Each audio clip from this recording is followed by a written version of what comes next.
From cashiers hidden behind plexiglass to floor markers in grocery stores telling us which way to walk and where to stand, evidence of COVID-19 is all around us. Until we have a vaccine or until we have herd immunity by natural infection, COVID's going to be around. So I sat down with Dr. Noelle Bissell, the director of the New River Health District, to break down the best ways to live our lives safely. Do people need to be afraid of COVID-19? No, we want to respect it and we want to treat it seriously, but we don't want to be panicked and we don't want to live in fear of it. Dr. Bissell described it like going for a swim or driving a car. Drowning and crashing are very real threats, but there are safety measures you can take to mitigate that risk. It's all about balance. COVID-19 is the same way. You put on a seatbelt when you drive a car, so put on a mask when you go to the store. When we're looking at trying to do everything we can to reduce risk, that's one thing that we can do pretty easily. But Dr. Bissell understands that change is hard, and there has been confusing data released about the effectiveness of masks. It's not perfect. Her position: it just makes sense if my mask protects you and I put a mask on. If I cough or sneeze or even talking, that mask is a barrier that is going to prevent some of those particles from getting out in the air that could potentially affect someone else. But confusion can also lead to judgment. We don't want to blame, we don't want to shame. And misunderstanding about when and where one should wear a mask. If you're outdoors, you don't need to wear it.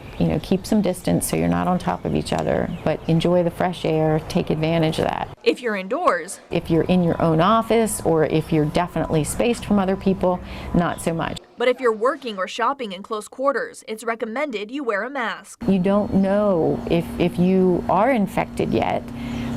So doing those measures to help protect other people from that will make a big difference. Dr. Bissell urges everyone not to turn the mask debate into something it's not. I want to take it out of any political arena. I want to take it out of, my individual rights versus the government mandate.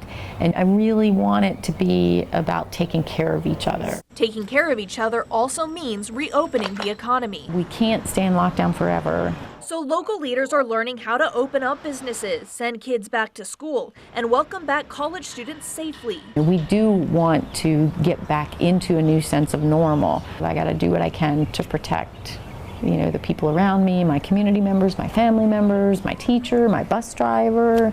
And not fear the natural uptick in cases. There will be transmission, but all these measures to mitigate will keep that transmission at that low level that we need. The New River Valley is seeing approximately a 3.9% positive rate. Like a lot of the state, we are trending up. But it's still a low number of cases. If you're going to get herd immunity absent a vaccine, you do need to see some people get infected. You just want to control that. So as people start to navigate this new life with COVID-19, what's the message that you guys have for everyone? What we're doing is just appealing to our community and look at the things that we can do as individuals to protect our friends, our neighbors, to protect the community itself. Katie Rochetko, WDBJ 7.